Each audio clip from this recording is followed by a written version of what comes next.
Warahmatullahi wabarakatuh. Waalaikumsalam warahmatullahi wabarakatuh.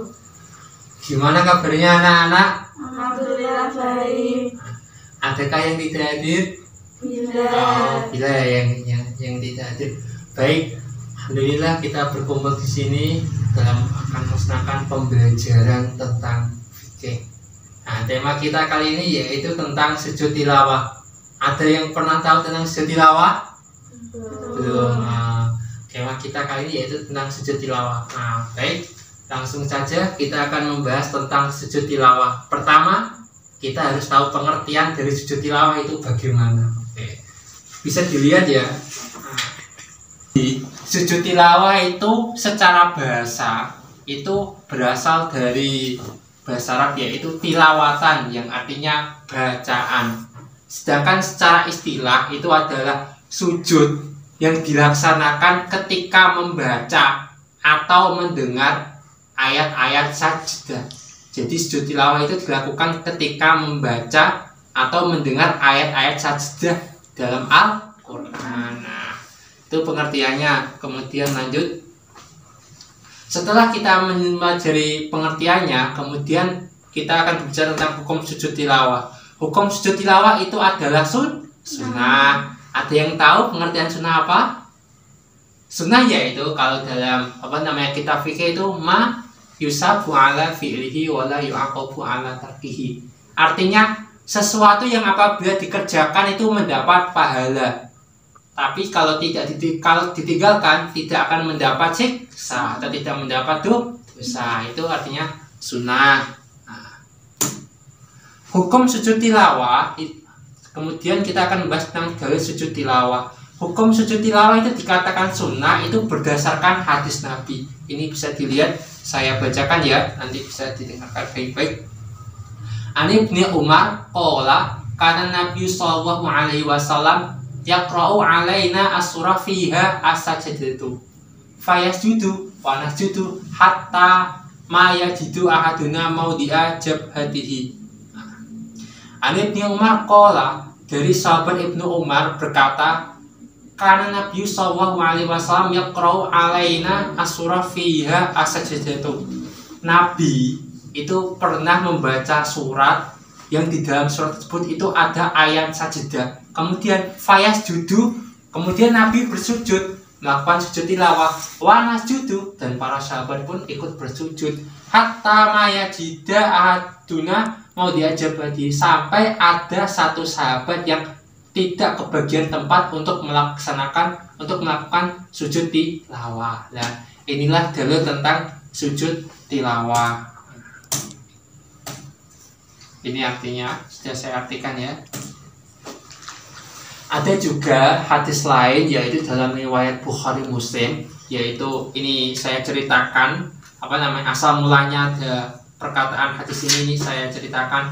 Ada juga yaitu riwayat Bukhari Muslim yang menyatakan ceritanya itu pada suatu hari Jumat itu Nabi itu di atas mimbar kemudian membaca surat yang ada ayat sajdahnya. Kemudian setelah membaca itu Nabi terus turun dari mimbar dan melakukan sujud tilawah maksudnya. Para sahabat pun ikut melaksanakan sujud tilawah. Nah, pada hari Jumat berikutnya Nabi juga di atas mimbar membaca surat yang ada ayat sajdahnya. Kemudian setelah itu Nabi terus turun kemudian membaca ini. Ya ayuhan nas inna lam nu'maru bisujud. Sesungguhnya kita ini tidak diwajibkan untuk sujud. Faman sajada faqad asoba. Barang siapa yang bersujud maka dia telah melakukan kebenaran. Walam yasjud fala isma alaih. Barang siapa yang tidak bersujud maka tidak ada dosa baginya. Fa fi lafdin, dalam lafaz yang lain, yaitu dalam riwayat lafaz hadis yang lain itu, innahu lam yufrid alaina as-sujuda. Sesungguhnya Allah itu tidak mewajibkan bagi kita untuk sujud tilawah illa an-nasa, kecuali kita menghendaki. Nah, itu artinya. Nah, dari keterangan itu kita bisa mengambil pelajaran dua hadis tadi, kita bisa memberi kesimpulan bahwasanya sujud tilawah itu hukumnya adalah sunnah. Seperti itu. Nah, hadis itu artinya apa? Ada yang tahu? Hadis adalah ucapan, perbuatan, dan ketetapan Nabi Muhammad. Lah, hadis itu bisa dijadikan sumber berhukum. Makanya itu ada dalil hadis tentang sujud tilawah itu adalah sunnah. Kemudian setelahnya yaitu kita akan membahas tentang syarat sujud tilawah. Ada yang tahu syarat itu apa? Belum tahu ya.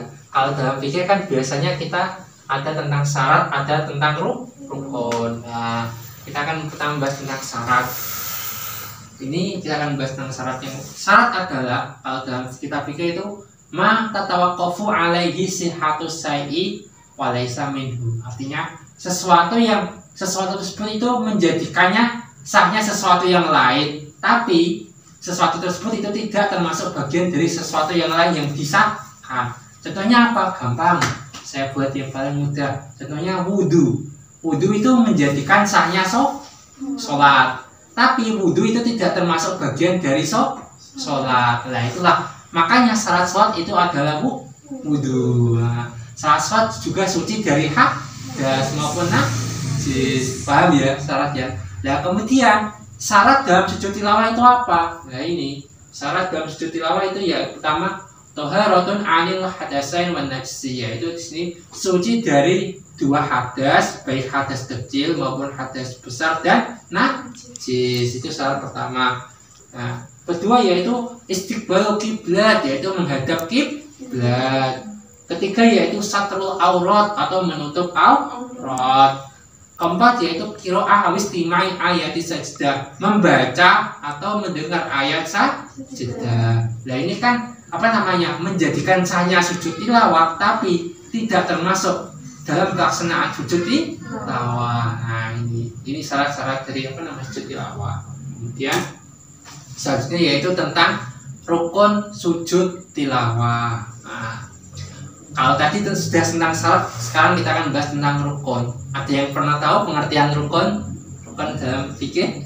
Nah, jadi ada yang tahu ya. Jadi rukun adalah ma tatawaqqafu alaihi sihhatus syai'i wa huwa juz'un minhu. Artinya sesuatu yang menjadikannya sahnya sesuatu yang lain, dan sesuatu itu termasuk bagian sesuatu lain yang disahkan. Ini rukun. Contohnya saya buat yang paling mudah. Contohnya dalam sholat itu ada takbiratul ihram, ada ruku. Nah, itu kan menjadikan sahnya sholat dan termasuk bagian dari sholat. Nah, itulah namanya rukun. Nah, sekarang rukun dalam sujud tilawah itu apa? Yaitu yang pertama niat. Niat sendiri itu artinya adalah qasdul fi'li muqtarinan atau qasdul syai'i muqtarinan bi fi'lihi, yaitu menyengaja melakukan sesuatu dan bersamaan dengan pekerjaannya. Contohnya ketika dalam sholat itu niat itu bersamaan pada saat takbiratul ihram. Ini kemudian saat yang kedua yaitu takbiratul ihram. Begitu juga dalam sujud tilawah, niat ini dilaksanakan bersamaan ketika takbiratul ihram. Jadi syaratnya itu niat, takbiratul ihram, kemudian sujud, kemudian duduk setelah sujud dan salam. Nah, itu penjelasan singkat tentang sujud tilawah. Sampai di sini ada yang bertanya? Apa? Silahkan. Itu gimana? Coba praktekkan. Pelaksanaan sujud tilawah. Oh ya.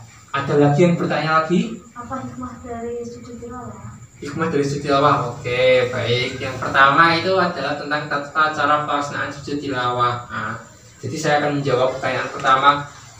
Bagaimana pelaksanaan sujud tilawah? Jadi sujud tilawah itu bisa dilaksanakan dalam sholat maupun di luar sholat. Jadi ada macam-macam sujud ya. Ada sujud dalam sholat. Dan sujud dalam sholat itu sujud yang hanya bisa dilakukan dalam sholat itu contohnya adalah sujud sahwi. Ada sujud yang dilakukan bisa dilakukan di luar sholat, contohnya sujud syukur. Ada sujud dilaksanakan dalam sholat dan di luar sholat, contohnya sujud tilawah. Nah, saya akan mencoba mempraktekkan tentang sujud tilawah di luar sholat. Dan prakteknya seperti ini. Misalnya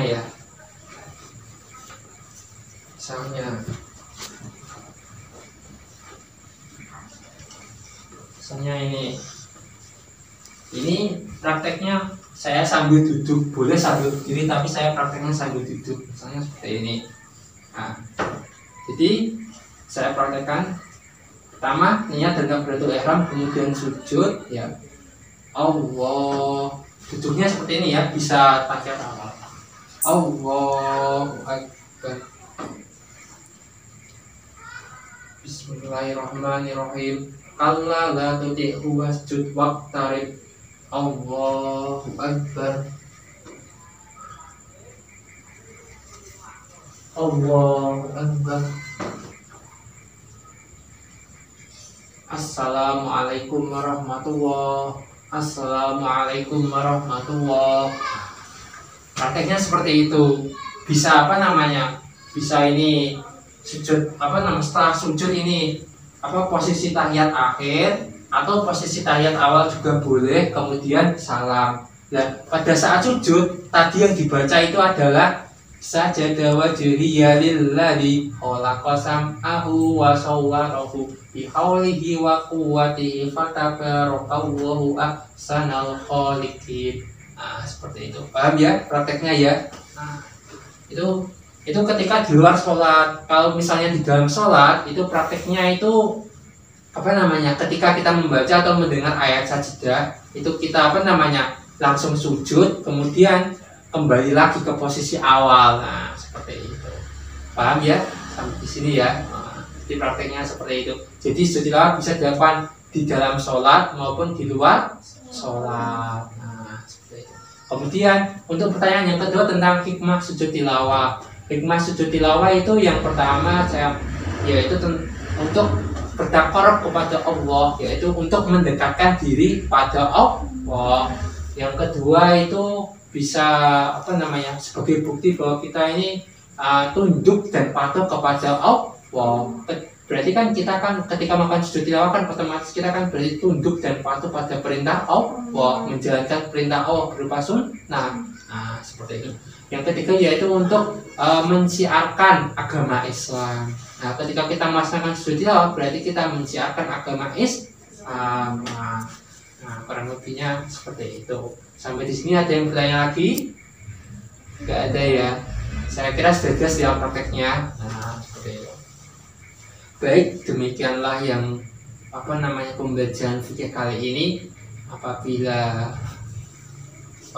saya lupa untuk pertemuan selanjutnya saya lupa. Jadi nanti mempraktekkan ya satu-satu. Jadi besok itu kesini lagi kita melakukan pembelajaran fikih dan praktek satu-satu. Nanti ada yang sujud dalam sholat, ada yang sujud di luar sholat. Itu untuk untuk pertemuan selanjutnya. Jadi dipersiapkan ya untuk praktek ya. Oke. Kemudian demikianlah pembelajaran fikih kali ini. Apabila ada kesalahan baik ucapan maupun perbuatan, saya mohon maaf yang sebesar-besarnya. Semoga pembelajaran kali ini dapat bermanfaat dan barokah untuk kita semua. Amin Allahumma amin. Marilah kita berdoa dengan membaca tasbih dan sholawat. Subhana rabbika rabbil izzati amma yasifun wa salamun alal mursalin walhamdulillahi rabbil alamin. Wabillahi taufiq wal hidayah. Assalamualaikum warahmatullahi wabarakatuh. Warahmatullahi